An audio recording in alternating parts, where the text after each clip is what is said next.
Sembari menanti, saudara, jalannya sidang pada hari ini, kita akan berbincang dengan pakar hukum pidana Asep Iwan Iriawan pagi ini. Kang Asep, halo, selamat pagi, Kang. Selamat pagi, Pak Skalis. Oke, ini kembali dihadirkan 3 ahli untuk dengarkan keterangannya, 2 pidana, 1 psikolog forensik. Ini ahli pidananya sampai 2, kira-kira sekrusial apa sih, Kang Asep? Ya, pertama kalau ahli pidana pasti akan menerangkan kan dari jaksa ya, pasti menanyakan unsur-unsur dari pasal-pasal yang didakwakan 338, 340, terus kemudian OOJ ya, baik menghilangkan maupun merusak maupun yang undang-undang ITE-nya untuk PS, FS itu kan. Itu pasti hanya menerangkan itu dari ahli pidana itu ya. Kemudian juga tapi titik beratnya nanti di unsur perencanaan ya, yang menjadi masalah unsur perencanaan ya kan.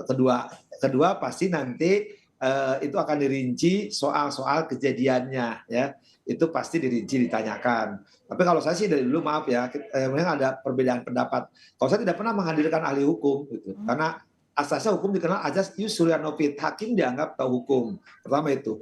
Kedua ya, yang dibuktikan tuh fakta peristiwa, jadi cukup dengan saksi. Kalau ahli itu bukan ahli hukum, tapi kembali saya hormati lah kalau ada hormatan mengalihkan hukum. Kalau di zaman saya hakim selalu saya usir keluar, saudara-saudara.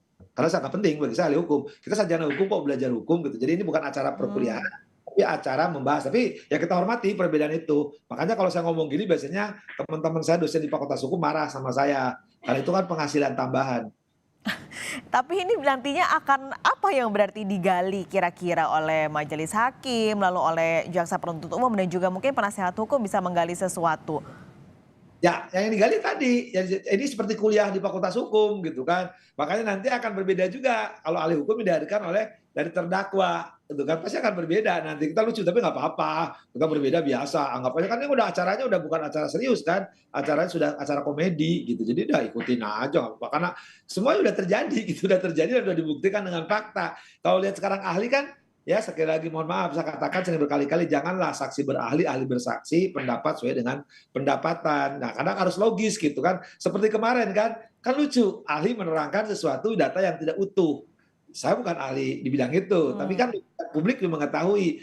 Kalau berdasarkan pengalaman saya, kalau rekaman itu harus asli ya, dari A sampai Z. Jadi 100% harus asli. Kalau di copy dari bentuk hard disk misalkan, nah itu harus jelas ada berita acara. Kalau kiriman-kiriman apalagi telah terjadi, diambil momentum. Apalagi kalau soal materinya, seperti contoh yang tadi dibahas rekaman. Ngapain muka sarung tangan nggak sarung tangan? Yang penting mah dia nembak, ya. Kalau lebih lucu lagi, ketika nembak, kok nggak ada jejak digitalnya? Apa udah dibersihkan? Nggak ada, itu nggak, menurut saya nggak penting. Kalau pilihan dominan atau resesif, itu faktor resesif yang bukan yang utama. Yang penting kan didakwa pembunuhan, siapa aktornya, siapa yang menembak. Nah itu aja mainnya. Ya, soal katakanlah dia nggak menembak, kalau nama aktor intelektualis mah nggak nembak, makanya saya bilang nggak pakai sarung juga nggak apa-apa, yang dipersoalkan untuk apa gitu kan, dakwaannya ini kan pembunuhan yang menghilangkan nyawa, ditembak, udah ada yang mengakui ditembak. Katakanlah dia nggak nembak, katakanlah dia misalkan nggak pakai sarung tangan, nggak bawa pistol. Tapi kalau dia nyuruh orang